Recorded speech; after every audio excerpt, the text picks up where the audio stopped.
Ya. Bueno, hermanos, buenos días. Buenos días a todas, a todos. Pues seguimos avanzando con este curso. Ya estamos a 6 lecciones y a 4 más o menos de terminar este curso básico. Como ya mencionó Isra González, la intención de este curso es que ustedes tengan un panorama general acerca de la eclesiología. No pretendemos abordar de manera abundante este curso porque el curso es muy extenso. Hay muchas cosas que no se han considerado. Se está considerando lo más importante, que es el aspecto bíblico, pero también hay cuestiones históricas, es decir, cómo los creyentes a través de la historia han entendido la eclesiología, la organización de la iglesia, la relación de los miembros unos con otros, los llamados sacramentos, o las, más bien usando un término bíblico, las ordenanzas del Señor dentro de la iglesia. Y bueno, a eso nos referimos con que no abordamos o no pretendemos abordar en un sentido más amplio la eclesiología. Y bien, antes de comenzar, me gustaría que todos participaran, me gustaría que todos pudieran abonar un poco a esta clase, sepan o no sepan, sepan mucho, sepan poquito, pero quisiera que abonaran cada una de las opiniones que tienen. Es importante, y a veces no preguntamos por temor a lo que van a decir, pero discúlpenme la expresión, pero a veces es más tonto no preguntar que preguntar y creer que quedamos como tontos, ¿no? Porque no seguimos creciendo en el conocimiento. Si tenemos dudas acerca de un tema, hay que preguntar, ¿no? Por muy obvia que parezca la cuestión. Y bueno, me gustaría preguntarles acerca de la clase pasada. Ya vimos, o habló Isra más bien acerca de la membresía.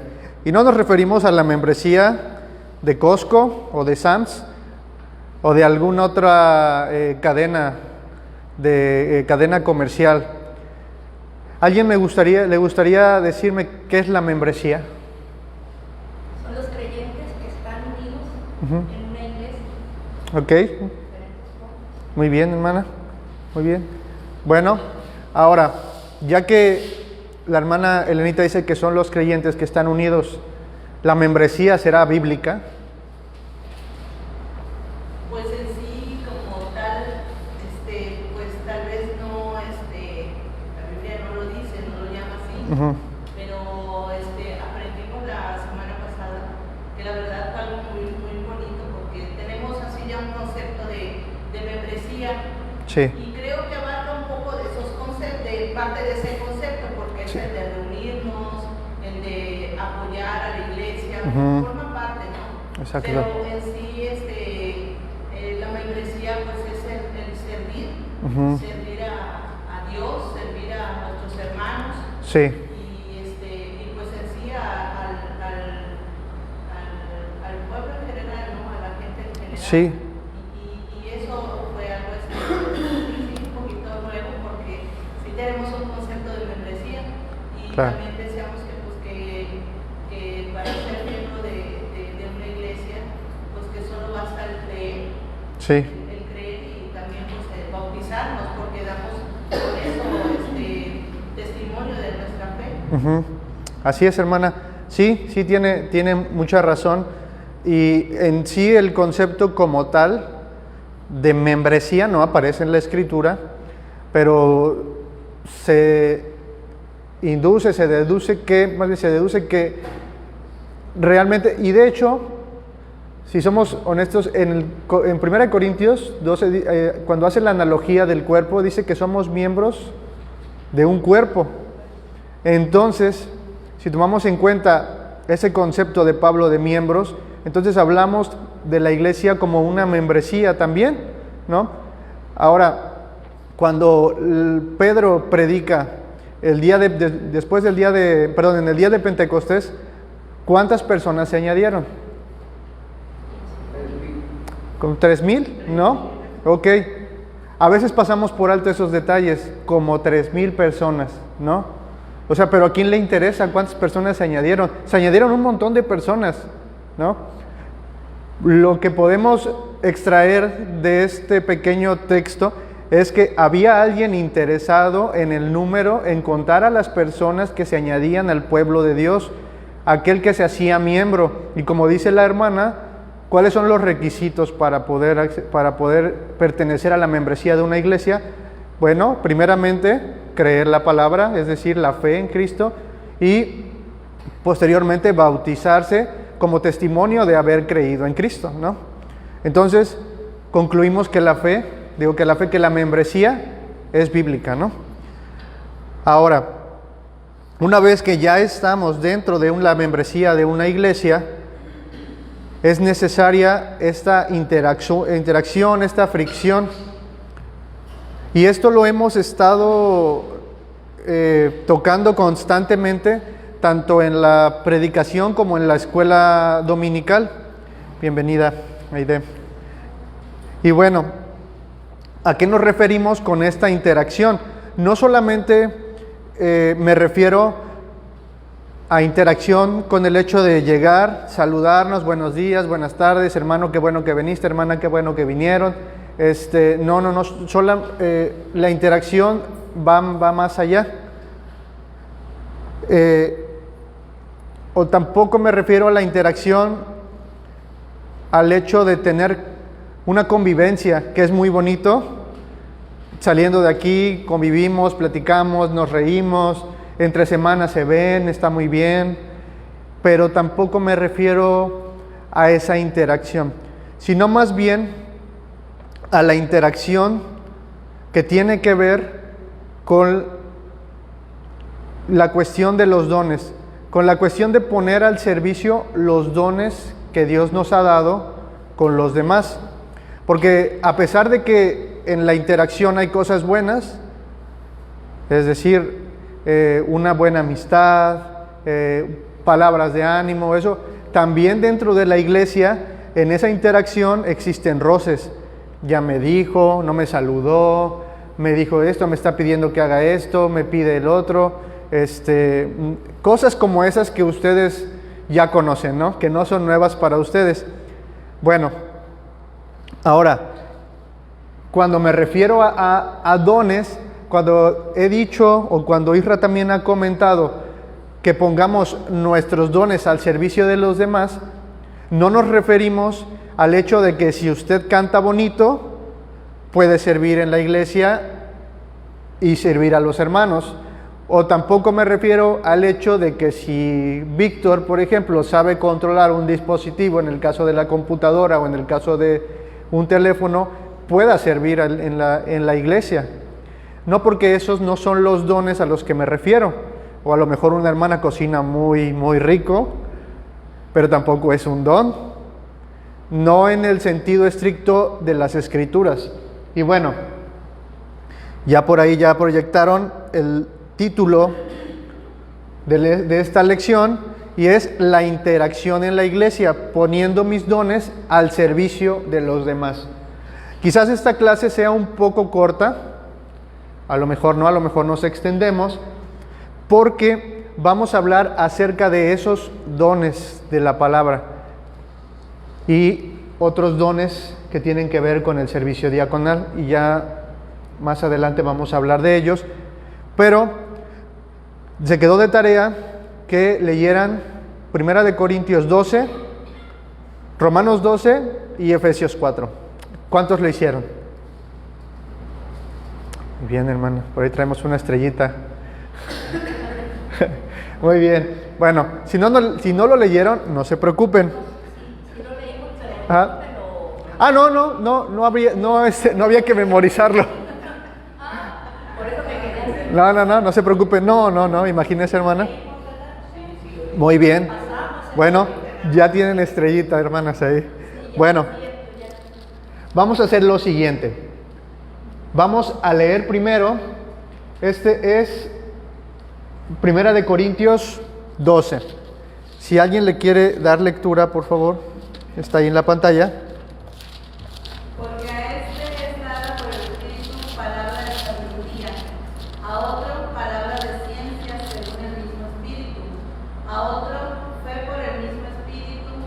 y a otro dones de sanidades por el mismo Espíritu, a otro en hacer milagros, a otro profecía, a otro discernimiento de espíritus, a otro diversos géneros de lenguas y a otro interpretación de lenguas. Pero todas estas cosas las hace uno y el mismo Espíritu, repartiendo a cada uno en particular como Él quiere. Ok, tomen en cuenta, antes de seguir, lo que dice el versículo 11, y les voy a hacer una pregunta. ¿Usted decide qué don va a tener? No, porque el texto dice, y el mismo Espíritu repartiendo a cada uno en particular como Él quiere. Uno no decide tener el don del servicio, uno no decide tener el don de la enseñanza, de la misericordia. Es el Espíritu quien decide cómo reparte al cuerpo de Cristo, ¿no? Y ahora, resalté, no sé si se alcanza a ver, ¿sí? Con azulito, los dones que se mencionan en este pasaje. Son 1, 2, 3, 4, 5, 6, 7, 8, 9, si no me equivoco. 9 dones. Pero no son todos. Ahora vamos a la siguiente diapositiva y vamos al siguiente texto. Es Romanos 12, 6 al 8. Si lo pueden leer, por favor, Víctor. De manera que, teniendo diferentes dones, según la gracia que nos es dada, si el de profecía usase conforme a la medida de la fe, o si el de servicio es servir, o el que enseña en la enseñanza, el que exhorta en la exhortación, el que reparte con libertad, el que preside con solicitud, el que hace misericordia con alegría. Ok, muy bien. Bueno, ahí están esos dones que aparecen en 1 Corintios 12 y Romanos 12. Ahora, no vamos a ver cada don de manera amplia, porque no tenemos tiempo, pero sí quisiera platicarles un poco acerca del don de manera muy, muy corta, muy sencilla, pero si tienen alguna duda, me pueden preguntar. En la siguiente diapositiva... Perdón, hermano. Sí. Aquí donde dice el que hace, el que reparte con liberalidad, ahí se refiere a que... Bueno, lo explico ahorita en la siguiente diapositiva, hermanita. Ok, bueno, ahí hice una tabla de los dones que aparecen en Romanos y en Corintios. Bueno, antes de seguir, el don, el significado de don es, ustedes ya lo saben, ¿qué es un don? ¿No? ¿Qué se imaginan? Exacto, hermano, es un regalo. Es un regalo, pero hablando de los dones del Espíritu, son capacidades que el Espíritu de Dios le otorga a cada creyente con un propósito para la edificación del cuerpo de Cristo, ¿no? Y sí, son un regalo. Bueno, el primer don que se menciona es palabra de sabiduría. Realmente en la Escritura, o más bien en la carta a los Corintios y en Efesios, no tenemos mucho material de dónde echar mano, ¿no? Para poder abundar en el tema. Pero palabra de sabiduría es aquel don, o el hermano que tiene ese don, en aquel entonces, era una persona que podía revelar los misterios de Dios, como Pablo. Ahora, cuando hablo de misterios, no me refiero a que la persona que va a hablar de parte de Dios va a decir alguna cosa nueva, como de, a ver, hermano, el Señor me ha revelado un misterio, ¿no? Fíjate que tú vas a ser prosperado, vas a tener, no, a eso no me refiero, sino más bien a la capacidad que le da el Espíritu a esta persona para poder mostrar esas cosas que en algún momento estuvieron ocultas, pero que ahora nos han sido reveladas, como dice Pablo, como es el caso del Evangelio. Las personas en el Antiguo Testamento tenían conocimiento de quién iba a ser ese Salvador, de dónde iban a ser, en dónde iban a ser. No tenían ese conocimiento. Pero Pablo dice que él tiene esa capacidad más bien de poder revelar ese misterio que en otro tiempo no les fue revelado, pero que ahora les ha sido revelado, ¿no? Ahora, en la actualidad, ¿hay hermanos con este don? Sí hay hermanos con ese don, con palabra de sabiduría. Y es lo mismo, tienen esa capacidad de poder extraer del texto esas cuestiones complicadas o difíciles de la Escritura. Y lo hacen de una manera natural, puesto que tienen ese don, palabra de sabiduría. Ahora, el próximo, palabra de ciencia. Son muy parecidos, pero en el caso de palabra de ciencia, es aquel hermano, o incluso hay algunas hermanas, pero vamos a hablar de hermanos, aquel hermano que tiene esa capacidad de poder enseñar a alguien de manera que todos entiendan, y tiene la capacidad de poder retener mucha información de la Escritura y poder transmitirla de manera clara, de manera que el que lo escucha aprende. Ese es el don de palabra de ciencia. Ahora seguimos con el don de fe. El don de fe no es que usted no tenga fe, no es que yo no tenga fe. Más bien el don de fe habla de aquella persona que tiene una fe, vamos a decirlo así, de esa fe que mueve montañas, ¿no? La hermana o el hermano que se mantiene firme en la esperanza de lo que el Señor ya dijo que va a hacer, ¿no? Por ejemplo, les ponía, les ilustraba con el ejemplo de una hermanita que estaba enferma, ¿no? Que tenía un cáncer terminal. Esta hermana tenía ese don de la fe, ¿no? Ella se mantenía con la esperanza firme de que si se sanaba, gracias a Dios, y si no, sabía que iba a estar con el Señor, pero ella seguía firme, ¿no? Seguía firme en la fe. Ese es el don de fe. Ahora, los siguientes dos dones tienen que ver con el don de la fe también, dones de sanidades y de milagros.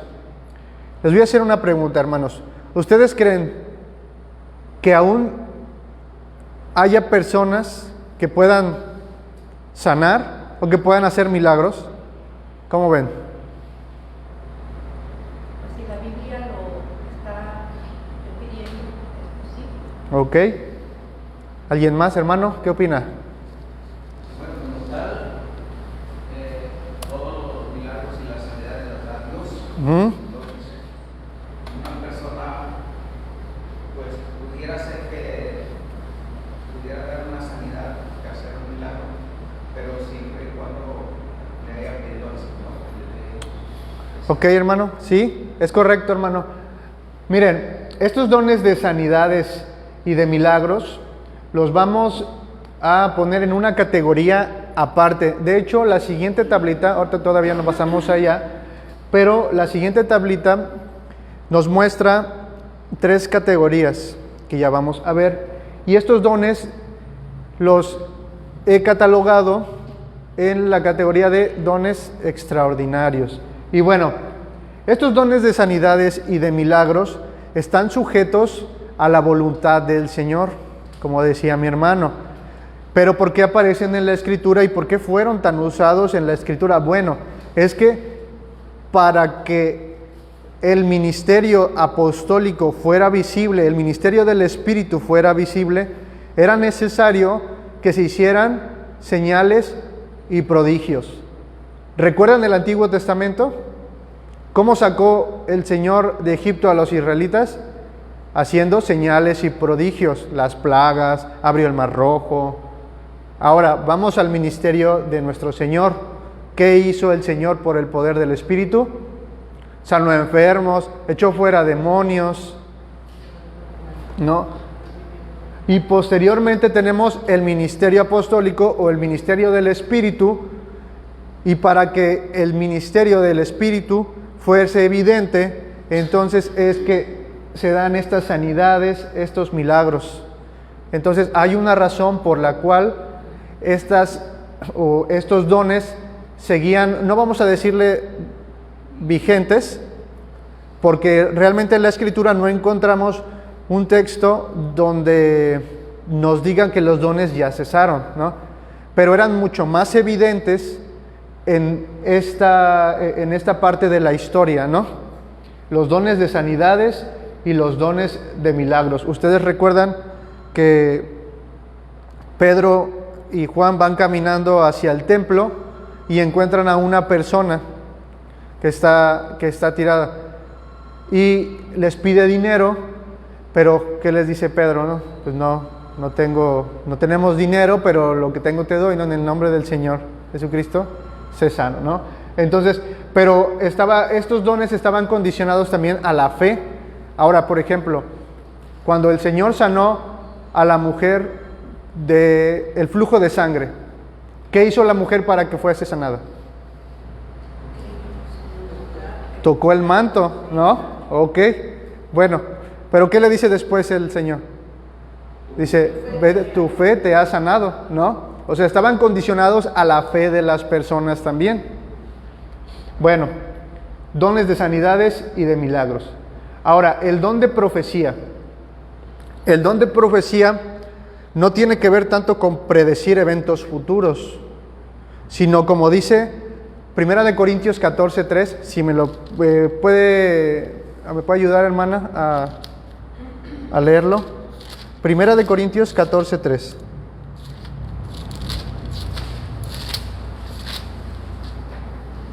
14:3. Sí. Pero el que profetiza habla a los hombres para edificación, exhortación y consolación. ¿Ok? ¿Qué es el don de profecía? Bueno, es la capacidad de poder hablar a los hombres para exhortación, consolación y edificación. ¿Recuerdan algún personaje en la Biblia con ese don? ¿Un compañero de Pablo? Bernabé. ¿Cómo se le apodaba? Hijo de consolación, ¿no? Bueno, este hermano tenía esa capacidad de que cuando enseñaba la palabra de Dios, exhortaba, consolaba y edificaba. Tanto es así que su apodo es Hijo de Consolación, ¿no? Qué bonito que alguien nos pudiera poner un apodo o un sobrenombre de ese tipo, ¿no? Hermano, Adelante. lo que usted está haciendo en este momento, Ajá. se puede decir que también es don de profecía. Puede ser, hermana, sí. Aunque esa es otra cosa, hermana. Otra cuestión que me hubiera gustado tocar más adelante, pero los dones son tan marcados en las personas que a veces una persona pretendiendo enseñar, lo que hace es exhortar, consolar y edificar. Y la persona que pretende exhortar, consolar y edificar, termina enseñando una clase, ¿no? Eso es lo chistoso, ¿no? Entonces, es lo que Carlos, el pastor, ponía un ejemplo. Invitan a una persona a una conferencia para dar algún tema, no sé, cristología, dermatología, ¿no? Algo que suene un poco más académico. Y termina dando una predicación, ¿no? Y al hermano que invitan a dar una predicación, termina dando una enseñanza, ¿no? Entonces, es curioso, ¿no? Es curioso cómo se dan a notar estos dones. Bueno, el don de profecía. En el tiempo del Nuevo Testamento, o en el tiempo en el que se nos relata en el libro de Hechos, ustedes recordarán que aún hay profetas. ¿Por qué razón hay profetas? Porque aún no está constituido lo que hoy conocimos como el Nuevo Testamento. Entonces, va a haber algunas personas, por ejemplo, como las hijas de Felipe, que aún van a seguir profetizando. Incluso hay un profeta, creo que se llama Ágabo, que predice una hambruna en Jerusalén, ¿no? Y es por eso luego que Pablo anda pidiendo colecta para los hermanos, ¿no? Y de ahí el texto famoso de cada uno dé como propuso en su corazón, ¿no? Bueno, entonces aún en ese tiempo había profetas. Ya no como en el Antiguo Testamento, como en el relato del Antiguo Testamento, como Isaías, Ezequiel, pero aún había. Ahora, discernimiento de espíritus. Discernimiento de espíritus. Esto tiene relación con lo que acabo de decir. No había sido concluido el canon del Nuevo Testamento. Entonces, ustedes imagínense, hermanos, que no existía la tecnología que existe en la actualidad. No teníamos esa facilidad de poder agarrar, abrir el YouTube y, a ver, Sugel Michelén, Paul Washer, ¿qué dice acerca de esto? Miguel Núñez, ¿qué dice acerca de la predestinación? ¿Qué dice acerca de la salvación? No tenían esa facilidad, hermanos. Entonces, ¿qué es lo que pasaba? Que había predicadores itinerantes que pasaban de repente por ahí, y podía ser que estos hermanos, o podía ser que estos falsos maestros llegasen y dijesen alguna cosa que no era conforme a las Escrituras o conforme a la voluntad del Señor. ¿Qué hacían los hermanos? Obviamente muchos de ellos tenían que memorizar. ¿Recuerdan a Esteban? Él no era un pastor, era un diácono, pero este hermano sabía la Biblia, bueno, el Antiguo Testamento de tapa a tapa, ¿no? Entonces, este don de discernimiento de espíritus le permitía a esa persona, a ese hermano, darse cuenta si lo que estaba diciendo era de Dios o no era de Dios. Ahora, ese don existe en la actualidad.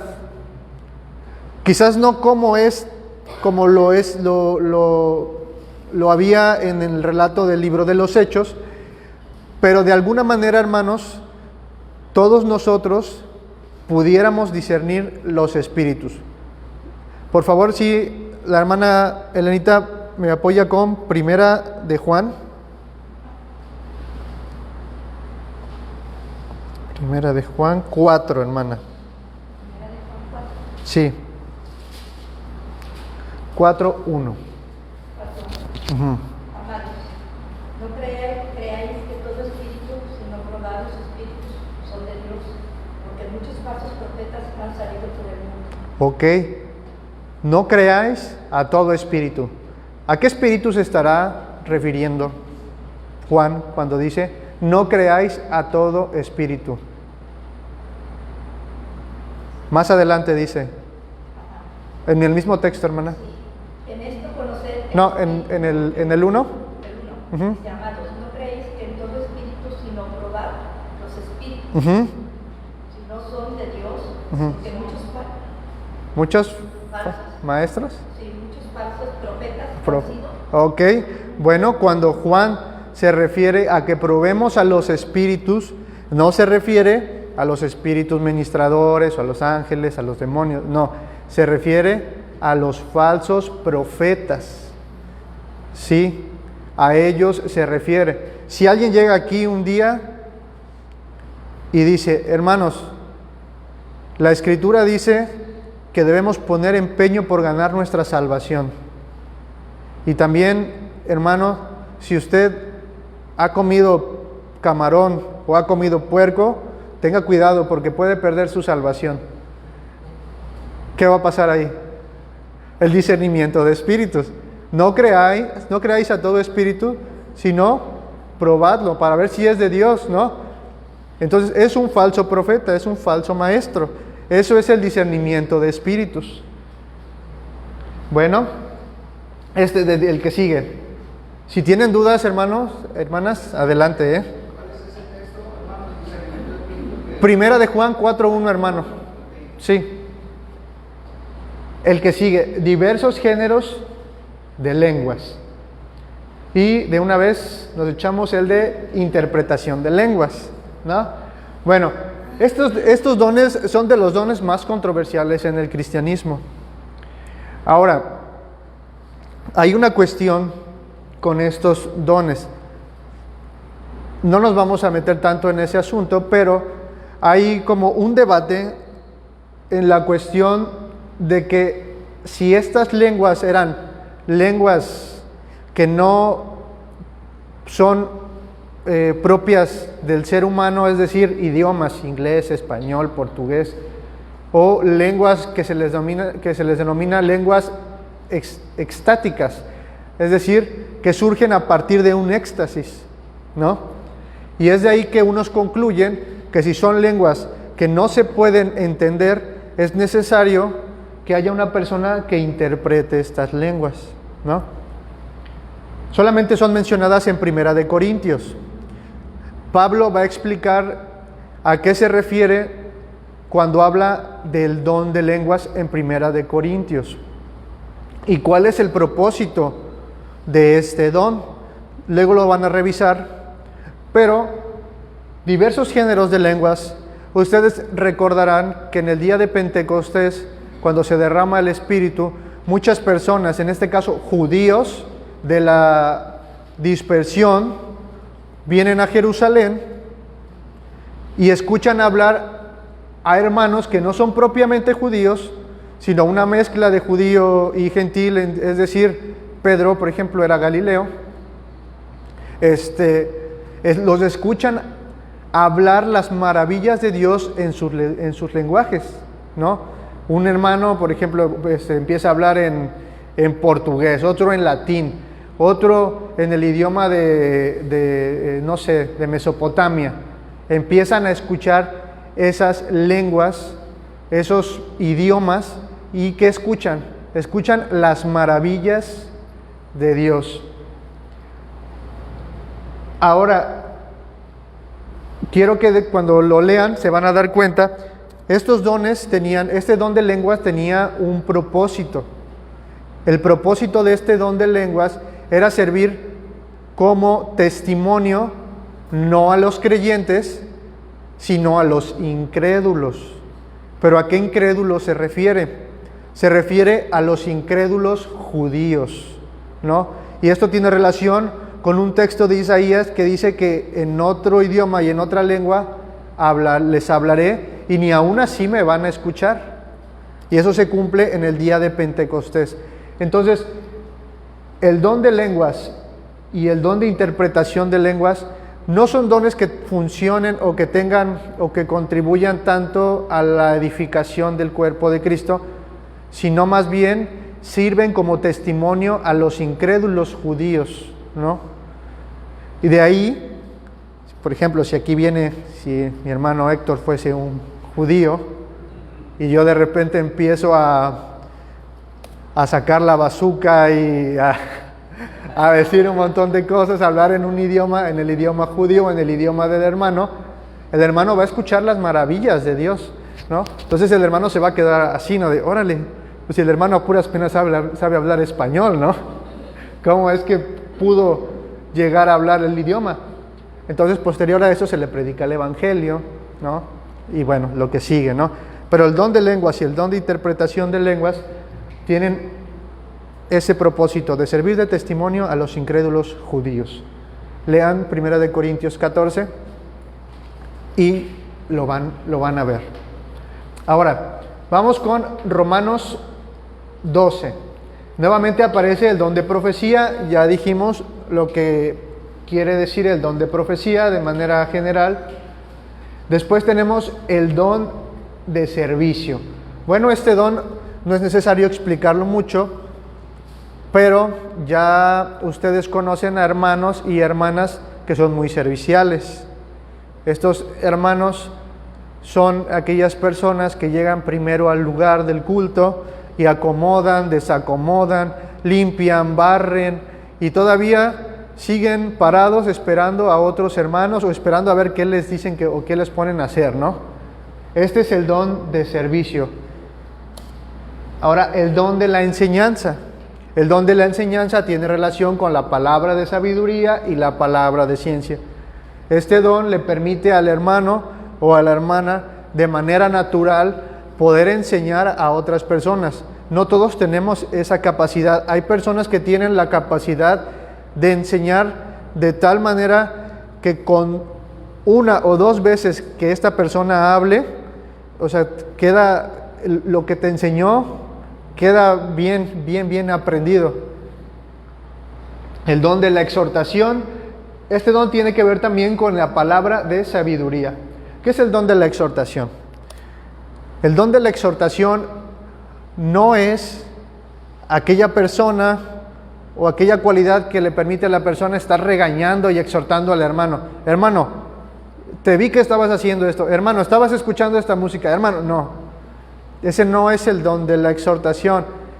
El don de la exhortación, la persona que tiene el don de la exhortación tiene la facilidad, el carisma de poder llegar y exhortar a una persona de manera efectiva, de manera eficaz, de manera que a la persona que se le está exhortando no se moleste, no se sienta ofendida o no se sienta atacada. Muchos de nosotros, no me dejarán mentir, tratamos a veces de exhortar, de decirle al hermano, hermano, es que mira, no estás haciendo bien las cosas, estás pecando, eres un pecador, esto y el otro, ¿no? No, o sea, hay hermanos que tienen la facilidad y la capacidad dada por el Espíritu de acercarse a los hermanos y exhortarlos en amor, siempre en amor. No sé, por ejemplo, a mí me pasó en una ocasión que yo quise exhortar a un hermano, pero llegué así, ya como Juan el Bautista, ¿no? Generación de víboras, ¿no? Y no, o sea, lejos de exhortar al hermano, lejos de que el hermano reflexionara acerca de su conducta, lo que hice fue alejarlo, ¿no? Entonces, no todos tenemos esa capacidad dada por el Espíritu para poder exhortar. Entonces existe ese don de la exhortación, el don de la repartición. Bueno, este don, el de la repartición, también podemos llamarle el don de la generosidad. Esos hermanos que, aparte de tener el recurso, o no lo pueden tener, son esos hermanos que, hermano, ¿qué hace falta? ¿Hace falta café? Sí, lo traigo. La semana siguiente llegan y ya traen el azúcar, ¿no? Son los hermanos que ven a aquellos hermanos en necesidad y no se tientan el corazón, no piensan y, hermano, ten, hermano, ten, hermano, ten. Y estos hermanos todo el tiempo están queriendo apoyar o contribuir, sí, con mano de obra, por así decirlo, pero también con sus recursos. Hay muchos hermanos así y necesitamos hermanos así también, ¿no? Esos hermanos que, hermano, ahí está la casa, hermano, tengo unas sillas, hermano, tengo una mesa, ¿te sirven esto? Hermano, es ese hermano que tiene ese don de la generosidad. ¿Y por qué dice que lo haga con liberalidad? Porque si lo tienes, no te limites, hazlo, porque ¿qué dice el Señor? Es mejor dar que recibir, ¿no? También estos hermanos, quiero pensar que tienen en mente que todo lo que tenemos aquí, todo lo que poseemos, todo cuanto poseemos no nos pertenece, sino al que le pertenece al Señor, ¿no? Entonces, estos hermanos, ya es a los que se refiere con el don de la repartición o el don de la generosidad. Ahora el don de presidir. El don de presidir, le puse ahí entre paréntesis, dirección. Pues estos hermanos que tienen este don son aquellos hermanos que cuando se requiere hacer algo, por ejemplo, ¿saben qué, hermanos? Nos vamos a cambiar de local y necesitamos llevar esto para acá. Ok, hermano, por favor, ¿nos puedes apoyar llevando las sillas en tu camioneta? Hermano, te pido de favor que si nos ayudas, por favor, a transportar esto y lleva esto. Es no el don de mandar, ¿no? Sino la facilidad que tienen estos hermanos de poder dirigir y de organizar a otros hermanos para realizar cierta labor. Estos hermanos tienen el don de presidir o el don de la dirección. Y bueno, el don de la misericordia. Misericordia. No sé si Carlos, creo que ya se los ha mencionado, pero esta palabra misericordia tiene que ver con el compadecerse con la miseria de los demás. Y estos hermanos son aquellos hermanos que ven a un hermano en necesidad y quizás no tienen la cuestión económica, el apoyo económico para poderles dar, pero están ahí con ellos, se están doliendo con aquel que se duele, ¿no? Están orando por él, lo están acompañando en su tribulación, en los problemas que él pueda tener. Ese es el don de la misericordia, hermanos. Y hay muchos hermanitos y muchas hermanitas que son así, se enteran de que alguien está enfermo o enferma y van al hospital y están ahí, se quedan con los hermanos, les están apoyando en lo que pueden, se compadecen o se identifican con la miseria del otro hermano. Ese es el don de la misericordia. Hasta aquí, ¿alguna duda? ¿Algún comentario? ¿Algo que quieran mencionar? Si queda claro más o menos cada don. Yo sé que es imposible acordarse a lo mejor de todos, o a lo mejor sí, pues es difícil porque es mucha información, pero si tienen dudas, hermanos, adelante, no importa si tienen dudas más adelante de esto y seguimos en otra cosa, pueden preguntar. Bueno, ahora, ya hemos hablado acerca de los dones que aparecen en estos dos pasajes, pero ahora los vamos a clasificar de acuerdo a los ministerios. Antes de pasar a explicar este cuadro, lean conmigo, por favor, Hechos 6. Hechos 6.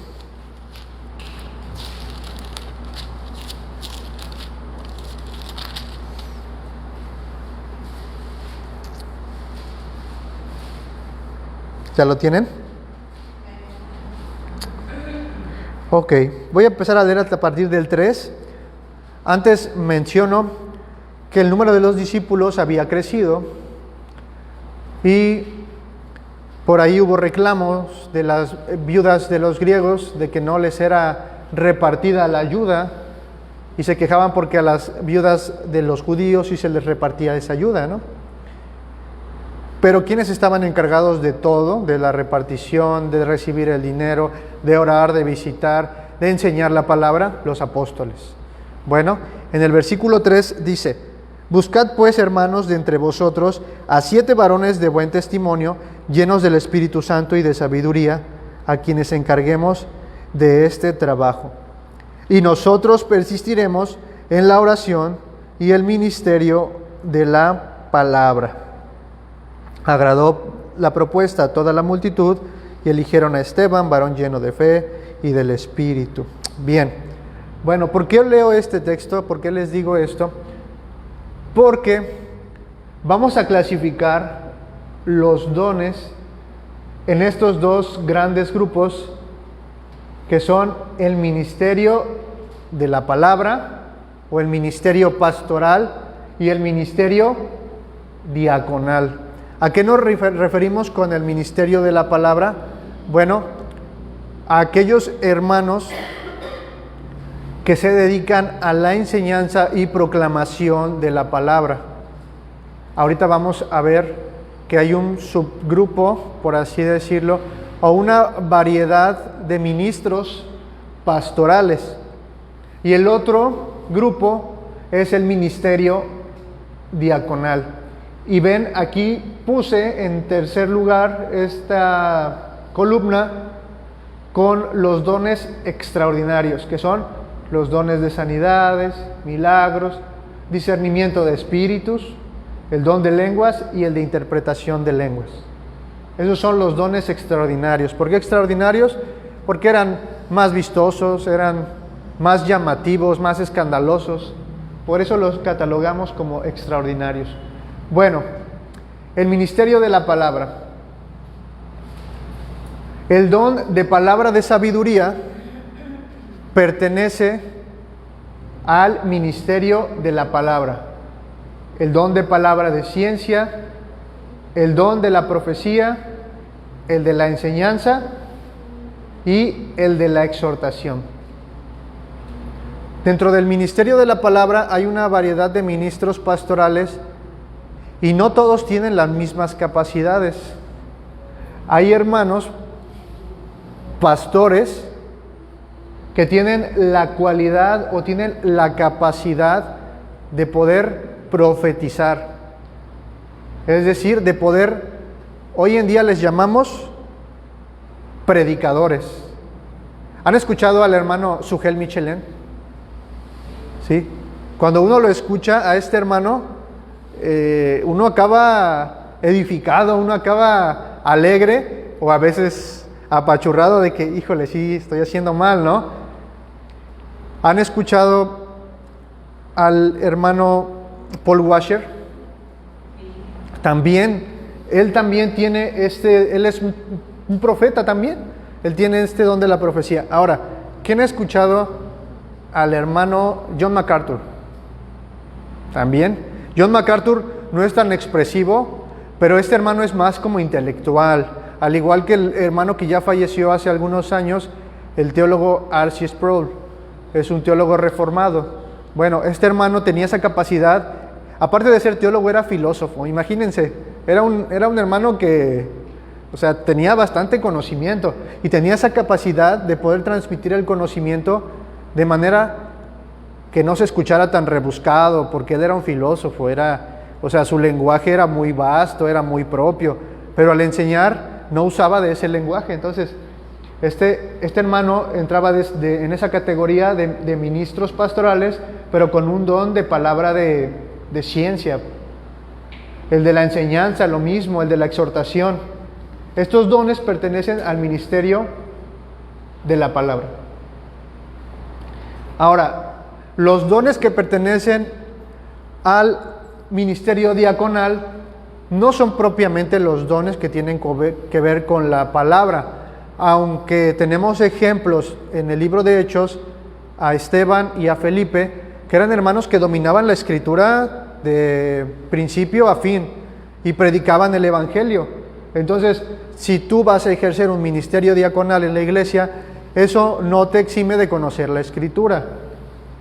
Pero propiamente un diácono es más una persona que sirve a las mesas, como dice el pasaje que leímos, que sirve a los hermanos, que sirve a los enfermos.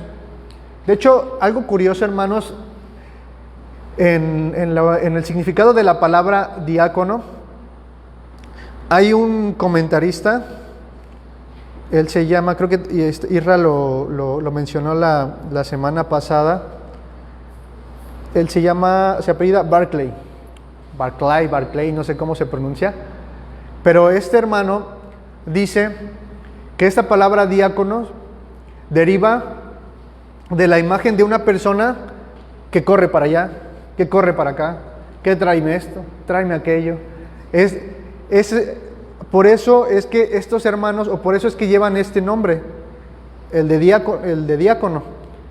De ahí proviene esta palabra, de la imagen de estas personas que van para allá, corren para acá, tráeme esto, traen el otro. Son hermanos serviciales. Y los dones que se requieren para el ministerio diaconal, bueno, el de servicio, el de la repartición, el del presidir, el de misericordia, el de fe también. Ahora, hermanos, ¿hay hermanos que puedan tener más de un don? Sí, claro, ¿verdad? Hay hermanos que pueden tener el don de palabra de sabiduría, pero también pueden tener el don de la repartición.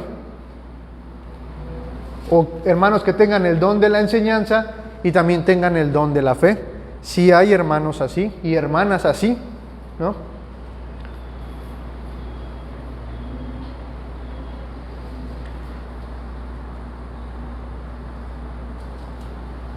Bien. Y ahora, hermanos, por último, siguen copiando, ¿verdad? Oye, ¿ya podemos pasar a la siguiente? ¿Sí? Pasamos a la siguiente diapositiva.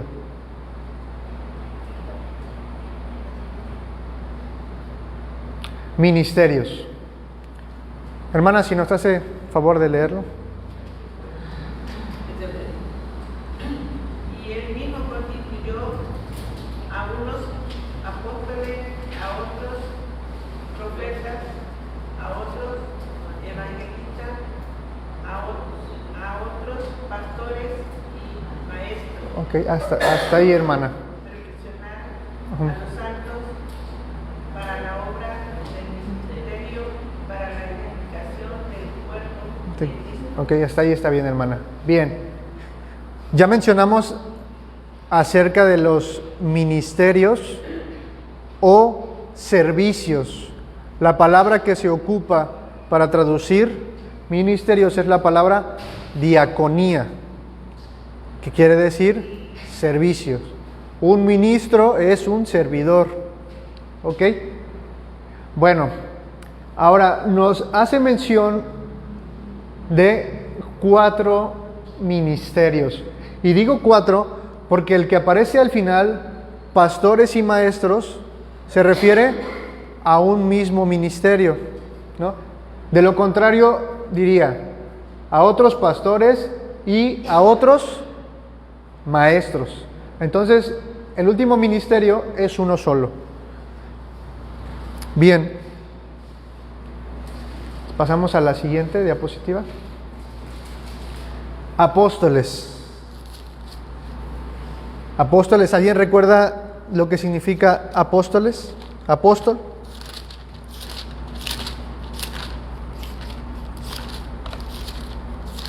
Les doy una pista. Les voy a revelar un misterio. Uno enviado, apóstol. ¿Sí? Bueno, apóstoles. En la actualidad tenemos apóstoles. Sí, sí tenemos, como no, tenemos al apóstol Guillermo Maldonado, tenemos al apóstol Cash Luna, Nazón Joaquín. No nos referimos a ese tipo de apóstoles, más bien pseudoapóstoles, ¿no?